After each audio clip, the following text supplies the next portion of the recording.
pagi, perkenalkan saya Eklesia dengan NIM 11 dari jurusan kedokteran UC. Di sini saya akan membuat video tramet sirkumsisi.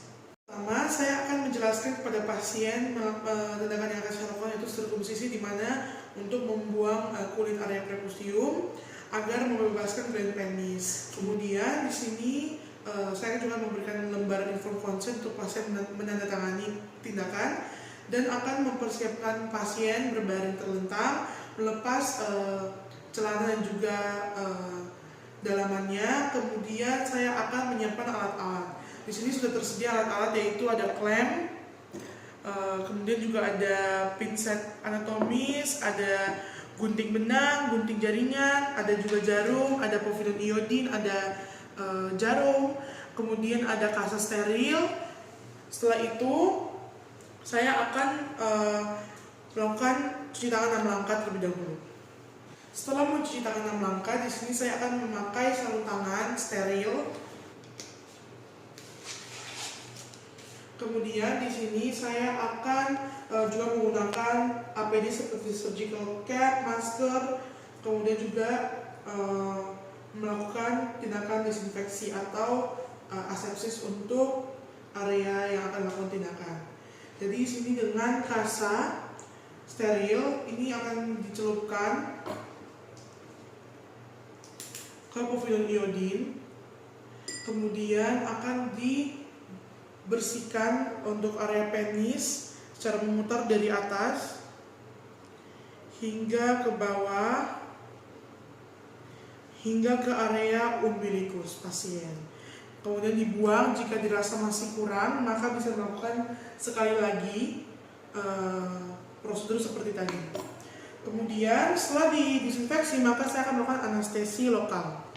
Jadi di sini sudah ada obat anestesinya, maka akan kita lakukan anestesi infiltrasi ring block dari arah pasien. Akan disuntikan anestesinya, dilakukan aspirasi.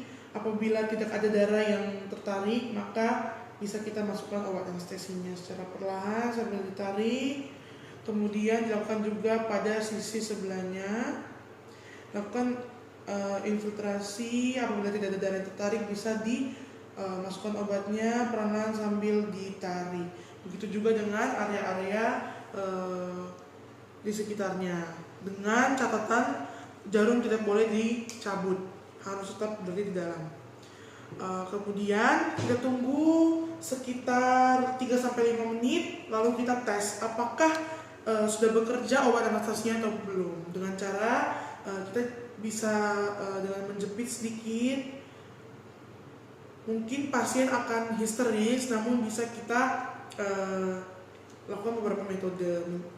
Jadi kita tanya apakah terasa nyeri, atau kita sambil mengajak pasien ngobrol sambil dijepit.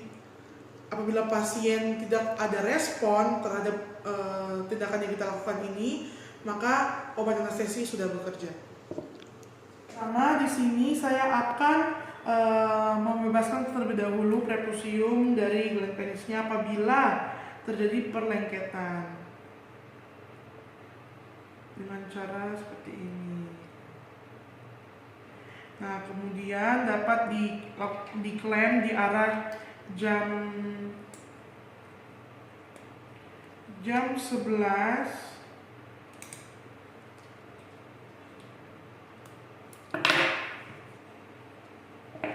Kemudian diklem juga di arah jam 1.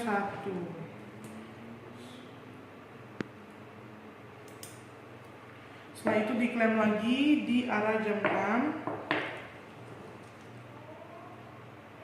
Dan kita bisa membebaskan gland penis dari prepusium agar bisa dibersihkan. Di sini dengan kasa steril dibasahi, kemudian kita bersihkan smegmanya. Baik, jika sudah bisa dibuang kasa sterilnya, lalu kembali diposisikan seperti semula. Di sini yang pertama kita klem jam 6, arah jam 6. Kemudian klaim juga di RSUD jam 11, jam 1. Lalu kita akan mulai memotong prepusium di arah jam 12. Di sini kita tandai terlebih dahulu untuk sulcusnya di sini, sehingga kita harus potong kira-kira 0,5 cm di bawah coronanya ini. Baik, kita akan mulai melakukan insisi di sini di arah jam 12 di antara dua klaim jam 11 dan juga jam 1. Ini bisa dibantu dengan diangkat seperti ini, kemudian digunting hingga 0,5 cm di bawah corona penis.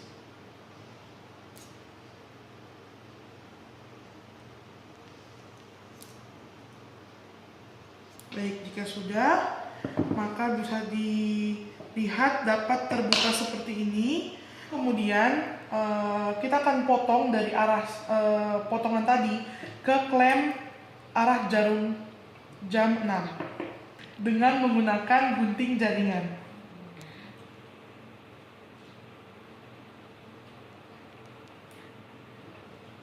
Kemudian seharusnya ini tidak seperti ini, namun karena kita menggunakan sarung tangan, maka dia akan lebih tipis rasanya. Di sini kita lakukan hal yang sama juga. Ini ada jarum steril, bisa kita buka sambil kita lihat ini pendarahannya, apakah ada sumber pendarahannya. Jika ada, maka bisa kita klem dengan klem arteri.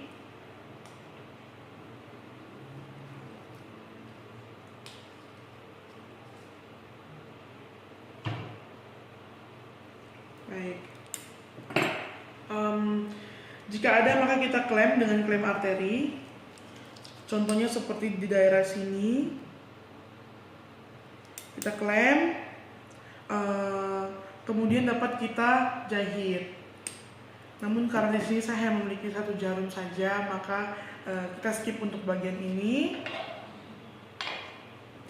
Jika sudah selesai menjahit seluruh area yang mengalami pendarahan, maka kita akan mulai untuk jahit frenulum terlebih dahulu dengan jahitan matras.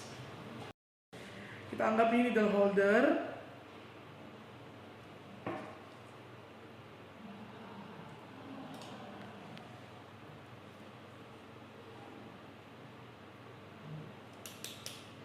Kemudian di sini kita akan menusukkan jarum dari bagian kulit sedikit sebelah raffe penis. Kemudian kita akan teruskan ke dalam dan keluar di sisa mukosa yang sejajar.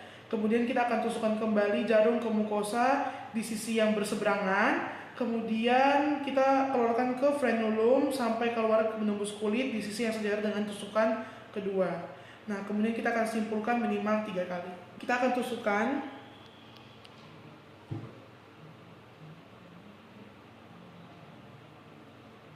sampai keluar ke mukosanya saja.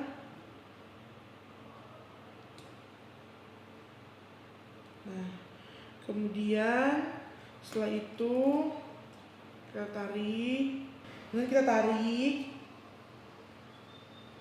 hingga ujung.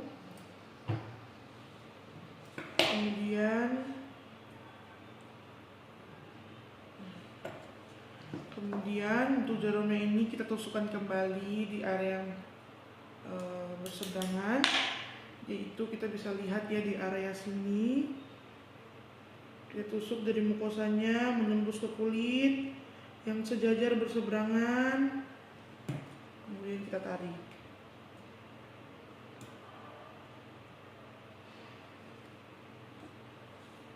Baik.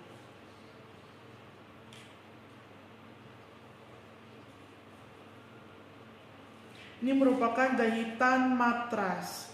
Ini dilakukan karena lebih kuat. Kita simpul. Dan kita simpul lagi.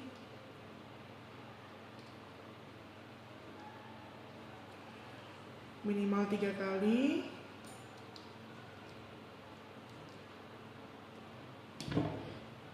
Jika sudah, ini bisa dipotong dengan menggunakan gunting benang. Nah, kemudian hal yang sama ini kita lakukan di titik jarum jam 12, jarum jam 3, dan jarum jam 9.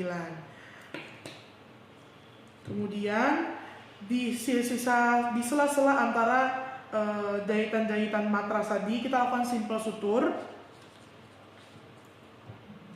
Contohnya seperti di sini kita lakukan simple sutur.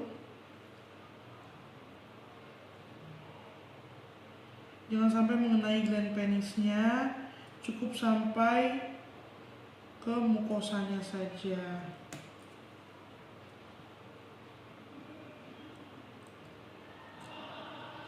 Nah, kita tarik jarumnya, benangnya juga, kemudian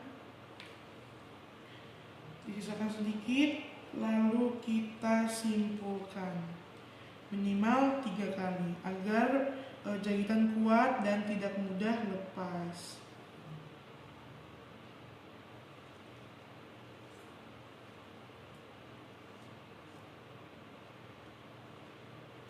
Nah, ini merupakan contoh simple sutur. Ini kita lakukan di sela-sela jahitan-jahitan matras tadi. Jika sudah, maka dapat dipotong dengan gunting benang.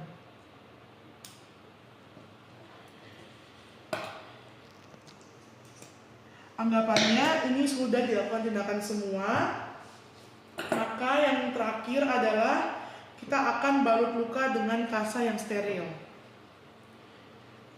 Di sini bekas jahitannya harus kita tutup kembali dengan kasa steril.